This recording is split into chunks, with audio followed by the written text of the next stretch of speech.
Hello everyone, welcome back to my channel this side CMA Anshika Tyagi. और आज के इस वीडियो में सीएमए स्टूडेंट अगर इस वीडियो को देख रहे हैं तो प्लीज़ लास्ट तक जुड़े रहना। एग्जाम से रिलेटेड बहुत बड़ा अपडेट आया है। जो मतलब कि इंस्टीट्यूट है, हमारे इंस्टीट्यूट ने टेंडर निकाला है। और टेंडर किस चीज़ के लिए? इंस्टीट्यूट कंप्यूटर बेस्ड टेस्ट की प्रिपरेशन कर रही है।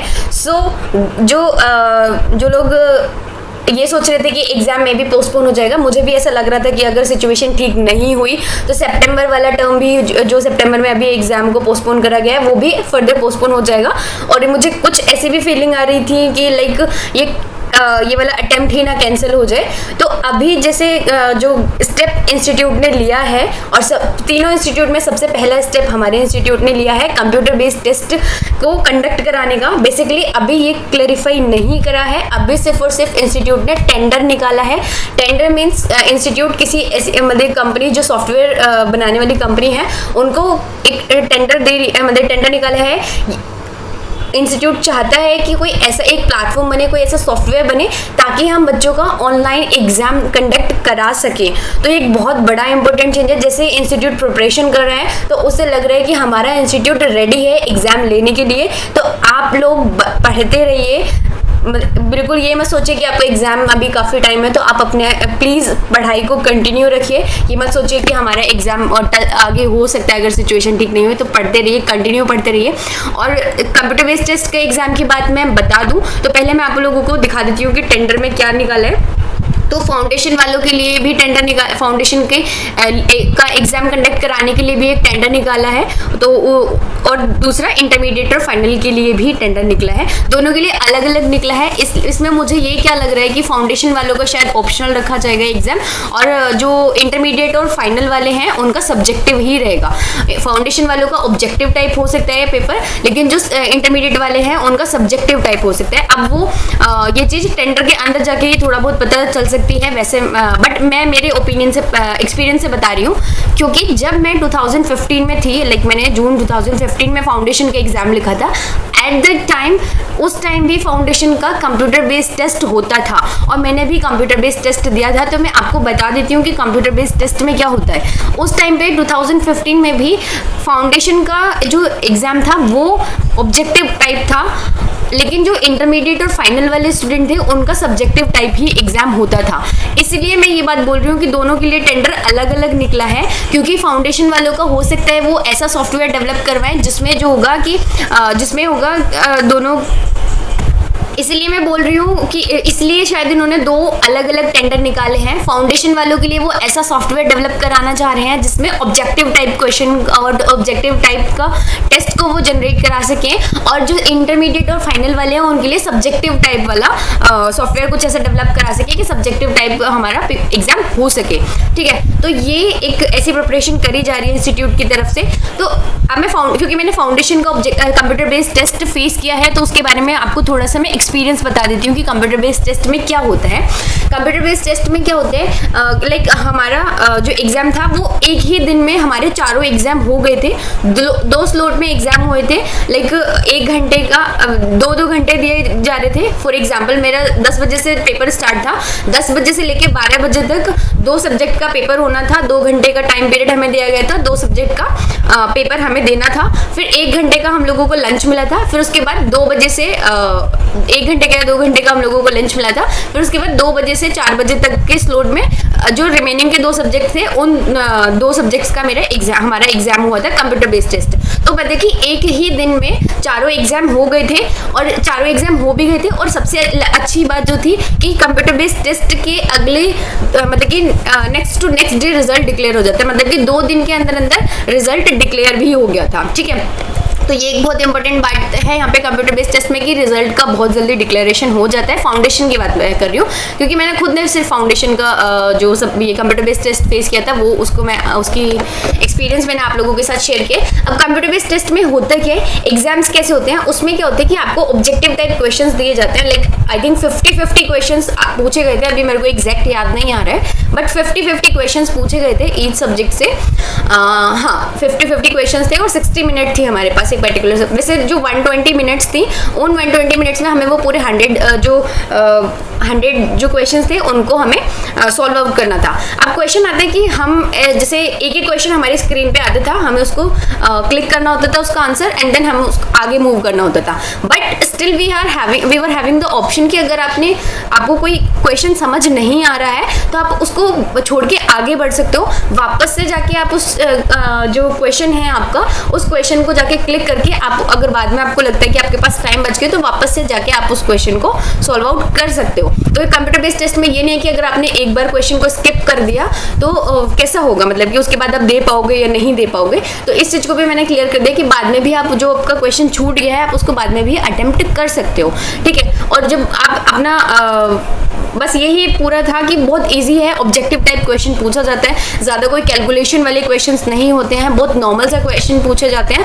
बहुत अच्छा था फाउंडेशन का, मतलब कि जो मैंने एग्जाम फेस करा था काफ़ी अच्छा पैटर्न था कंप्यूटर बेस्ड टेस्ट का। सबसे अच्छी बात ये थी कि 2 दिन में रिजल्ट डिक्लेयर हो गया था, तो ये सबसे बड़ा फायदा था। उसके बाद से फिर हम लगे अभी तो ये होने लगा है कि इंटरमीडिएट और फाउंडेशन के बीच में भी कुछ गैप होना चाहिए। पहले ऐसा कुछ नहीं होता था कि आपका जस्ट फाउंडेशन, लाइक मेरा जून में फाउंडेशन क्लियर हुआ था और मैंने दिसंबर 2015 में मैंने अपना फर्स्ट ग्रुप क्लियर कर लिया था इंटरमीडिएट का। तो ऐसे वहाँ पे कोई गैप का भी प्रॉब्लम नहीं था, अभी गैप का भी प्रॉब्लम है। तो ये मैंने आपको पूरा कंप्यूटर बेस्ड टेस्ट का बता दिया। अब आता है इंटरमीडिएट और फाइनल लेवल की बात। तो इंटरमीडिएट और फाइनल लेवल के लिए भी एक नया सॉफ्टवेयर डेवलप कराया जा रहा है। वहां पे मुझे क्या लग रहा है कि सब्जेक्टिव टाइप पेपर हम कैसे ले सकते हैं घर बिठाकर बच्चों को, उसका सॉफ्टवेयर बनाने की तैयारी इंस्टीट्यूट करवाना चाह रहा है। तो अब हम पढ़ लेते हैं, क्योंकि मैं एक एक करके दोनों जो टेंडर हैं उनको ओपन कर लेती हूँ। ऑल्दो टेंडर से हम लोगों को ज़्यादा नॉलेज नहीं मिलेगी, जब पूरा नोटिफिकेशन आएगा, जब इंस्टीट्यूट बच्चों को बताना चाहेगा। एक बात मैं फिर से क्लियर कर दूँ कि अभी कंप्यूटर बेस्ड टेस्ट डिक्लेयर नहीं करा है इंस्टीट्यूट ने, सिर्फ टेंडर निकाला है। टेंडर का मतलब होता है कि जो कंपनी सॉफ्टवेयर डेवलप करेगी उनको ऑफर दिया जा रहा है कि आप हमारा जो ये रिक्वायरमेंट है आप इन रिक्वायरमेंट्स को फुलफिल कर सकते हो या नहीं, जो हमारी रिक्वायरमेंट्स है उस रिक्वायरमेंट के अकॉर्डिंग सॉफ्टवेयर बना सकते हो या नहीं, और अगर बना सकते हो तो आप हमें पूरा सेटिस्फाई करो, हर चीज प्रूव करो कि आप ये सब कर सकते हो। और जो सबसे कम मतलब कि जो इफेक्टिव सर्विसेज देगा और जो ठीक पैसों में देगा, हम उसका टेंडर एक्सेप्ट करेंगे और हम उसको अपना जो हमारा जो भी टेंडर है हम उसको मतलब कि उनको साइन कर देंगे कि वो हमारे लिए सॉफ्टवेयर डेवलप करेंगे और हम उनको पेमेंट करेंगे। तो सिर्फ टेंडर निकला है।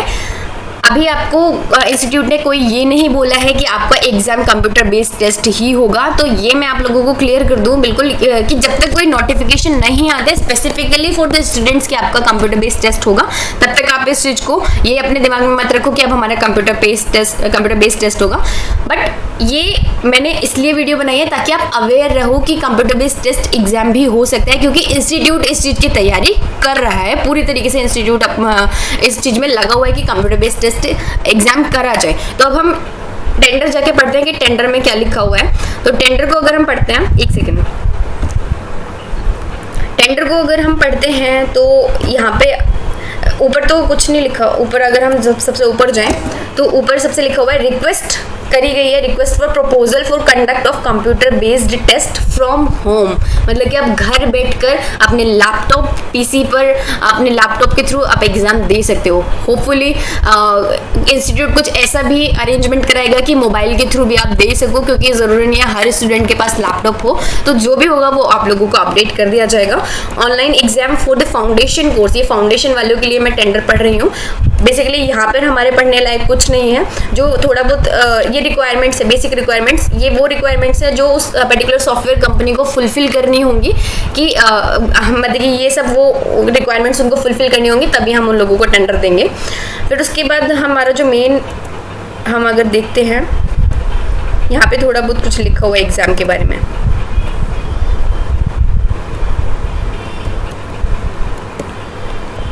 स्कोप ऑफ ये पढ़ लेते हैं स्कोप ऑफ वर्क के बारे में। तो इन्होंने बोला है the exam will be delivered through secured server. जो एग्जाम होगा, जो आपका क्वेश्चन पेपर बनेगा, वो एक सिक्योर्ड सर्वर के थ्रू होना चाहिए ताकि लीकेज ना हो पेपर की, लीक ना हो paper. Secured server hosted in a list tyre. ये सब फालतू की, मतलब ये हमारे काम की, सॉरी फालतू की नहीं, मतलब कि उन सॉफ्टवेयर कंपनीज के लिए है। बट आपको ये देखना है, आपके लिए मेन है कि टेस्ट फ्रॉम होम की फैसिलिटी कराई जा रही है। ऑनलाइन एग्जाम प्लेटफॉर्म सॉफ्टवेयर एक बनवाया जा रहा है। और कैसे उन्होंने बोला है कि जो ट्रेंड और मैन पावर जो कंडक्ट कराएंगे कंप्यूटर बेस्ड टेस्ट को, जो आपको टाइम, मतलब कि सॉफ्टवेयर कंपनी को ऐसा कोई एक सॉफ्टवेयर डेवलप करना है ताकि बच्चे टेस्ट फ्रॉम होम कर सके, मतलब कि कंप्यूटर बेस्ड टेस्ट दे सके घर बैठकर। और उसको जो सॉफ्टवेयर है उसको हैंडल कौन करेगा, वो ट्रेंड मैन पावर हैंडल करेंगे, जो कंप्यूटर बेस्ड टेस्ट कंडक्ट कराएंगे, जो इंस्टीट्यूट टाइम देगा और डेट देगा उस पर। Computer based test is proposal to be conducted June 2020 onwards. देखो जून 2020 ऑलमोस्ट निकल चुके हैं, जून के एग्जाम भी पोस्टपोन हो गए। यहाँ पे लिखा हुआ है कि computer based test is proposed, यहाँ पे वर्ड यूज किया गया प्रपोज्ड, ये बोला नहीं गया है कि करा ही जाएगा। प्रपोज मतलब ऐसा प्रपोजल दिया जा रहा है कि हाँ कंप्यूटर बेस्ड टेस्ट करा जा सकते हैं, to be conducted June 2020 onwards between 10 AM to 12 PM। मतलब 10 बजे से लेके 12 बजे तक में पार्ट 1 और पार्ट 2 का, मतलब जैसे मैंने बताया था कि हमारे टाइम में भी यही हुआ था कि स्टार्टिंग के 2 घंटे में 2 सब्जेक्ट्स का पेपर होता है and 2 PM to 4 PM third और फोर्थ, मतलब कि 2 बजे से लेके 4 बजे तक आपका थर्ड और फोर्थ वाला जो पेपर होगा वो करा जाएगा। फाउंडेशन के लिए है, ठीक है, फाउंडेशन के लिए मैं बता रही हूँ। तो फाउंडेशन में 4 पेपर होते हैं। स्टार्टिंग के 2 पेपर जो होंगे वो आपके पहले 2 घंटे में होंगे, फिर आपको 2 घंटे का रेस्ट दिया जाएगा, फिर नेक्स्ट 2 पेपर जो होंगे आपके नेक्स्ट के 2 घंटे में होंगे। द पीरियड में वेरी, ये बोल रहे हैं कि टाइम पीरियड चेंज भी हो सकता है, जो भी कन्वीनियंट टाइम होगा वो देखेंगे। बाकी ये सबसे मेन लाइन थी, आपको ध्यान रखनी है। ये भी थर्ड पॉइंट काफ़ी इंपॉर्टेंट है। Student will be located anywhere in India along with overseas with remote control। मतलब कि जितने भी स्टूडेंट होंगे वो रिमोट कंट्रोल के थ्रू कनेक्टेड होंगे, इंस्टीट्यूट के पास उनकी कमांड होगी, शायद इंस्टीट्यूट के जो मेंबर्स होंगे उनको भी ट्रेन करा जाएगा कि कैसे जो है एग्ज़ाम लेना है। और 4th पॉइंट है selected vendor would provide the mock test paper before the examination. और जो वेंडर, मतलब कि जिसको ये टेंडर ऑफर कर देगा इंस्टीट्यूट, जो हमारे इंस्टीट्यूट के लिए सॉफ्टवेयर डेवलप करेगा, उस वेंडर को मॉक टेस्ट पेपर जो है वो भी अवेलेबल कराने हैं एग्जाम से पहले। और vendor should have the facility to provide the question banks as well. और जो जिसको सॉफ्टवेयर डेवलप करने का जो ठेका बोल सकते हैं, हम एक टाइप से टेंडर को ठेका ही बोलते हैं, जो ठेका मिलेगा वो उसको जो क्वेश्चन बैंक है वो भी प्रोवाइड कराना पड़ेगा अपने सॉफ्टवेयर पे। The vendor will also be responsible for providing the services with high element of integrity and confidentiality. The institute has maintaining a very high standard in conducting the conducts of its exam and the bidder is expected to provide its self services without causing any damage to the reputation of the company. तो सबसे बड़ी बात जो यहाँ पे ध्यान रखी जा रही है वो ये रखी जा रही है कि कॉन्फिडेंशियलिटी होनी चाहिए, पेपर लीक नहीं होना चाहिए किसी भी हाल में। तो इस चीज़ को, क्योंकि ऑनलाइन ज़्यादातर साइबर हैकिंग वगैरह ज़्यादा होता है, साइबर क्राइम बहुत ज़्यादा होता है, तो इस चीज़ को भी फोकस करा गया है कि पेपर लीक ना हो। The vendor would be responsible for assisting the institute in question bank upload, management training for user and providing mock test prior of actual conduct of exam, any other task related to the above. मतलब कि ये साफ बोला गया है कि vendor को responsible है कि वो इंस्टीट्यूट के मेंबर्स को असिस्ट करेगा कि कैसे क्वेश्चन बैंक को अपलोड करना है, कैसे मैनेजमेंट करना है, कैसे ट्रेनिंग भी दी जाएगी उनको, जो भी यूजफुल, मतलब जो काम हम करेंगे इंस्टीट्यूट के जो मैनेजमेंट होगा उनको ट्रेनिंग प्रोवाइड कराएगा वेंडर जो है वो पर्टिकुलरली। तो ये सारा था फाउंडेशन के लिए। फाउंडेशन के लिए मेन ये था कि आपका पेपर कंप्यूटर बेस्ड टेस्ट होगा और जो स्लॉट है वो ये होंगे। अब ये तो था फाउंडेशन का, और फाउंडेशन मतलब कि अगर कंप्यूटर बेस्ड टेस्ट होगा तो ये भी इंटरमीडिएट और फाइनल वालों के लिए भी उसी टाइप से होगा। अब हम आते हैं कि इंटरमीडिएट वाले बच्चों का कंप्यूटर बेस्ड टेस्ट कैसे होगा। होपफुली मैं इसके लिए ना दूसरी वीडियो बना देती हूँ इंटरमीडिएट और फाइनल वालों के लिए, क्योंकि यहाँ पे बच्चे ज़्यादा लंबी हो गई है वीडियो, और इतना सारा सुनना, अगर इंटरमीडिएट वाले बच्चे स्टार्टिंग स्टार्टिंग में फाउंडेशन वालों को इतना सुन लेंगे तो वो बोर हो जाएंगे, तो मैं इंटरमीडिएट वालों के लिए वापस से नई वीडियो बना रही हूँ। तो इस वीडियो में भी उसमें इंटरमीडिएट वाली वीडियो का लिंक दे दूंगी। Thank you so much for watching this video. अगर वीडियो अच्छी लग रही है, वीडियो अच्छी है बेसिकली, बहुत इन्फॉर्मेटिव वीडियो मैंने आप लोगों के साथ शेयर करी है। टेंडर मैंने आपको स्पेशली दिखाया कि, और सबसे मतलब कि अभी जस्ट ये टेंडर अपलोड हुआ था, वो मैंने आप लोगों को दिखा दिया। अपने सारे फ्रेंड्स, आपके जितने भी CMA फ्रेंड्स हैं उनके साथ भी शेयर कर दो, ताकि वो लोग भी अपडेटेड रहें कि उनका एग्जाम, ताकि वो अपना माइंड सेट अवेयर कर सकें। क्योंकि अभी तक आपको आपके दिमाग में ये था कि आपका सब्जेक्टिव एग्जाम होगा, आपको पैटर्न सब पता था, लेकिन एकदम से पैटर्न चेंज हो रहा है तो उसका इम्पैक्ट बच्चों की मेंटालिटी पे पड़ेगा। तो हर कोई मेंटली प्रिपेयर रहे स्टार्टिंग से ही, तो उसके लिए ये आप वीडियो अपने सारे फ्रेंड्स के साथ शेयर कर दो, ताकि उन लोगों वो भी अपने आप को मेंटली प्रिपेयर कर सके। Thank you so much for watching this video and stay connected with me on my YouTube channel for each and every real time updates related to your exams, related to any updations on our institute site. So thank you so much for watching this video.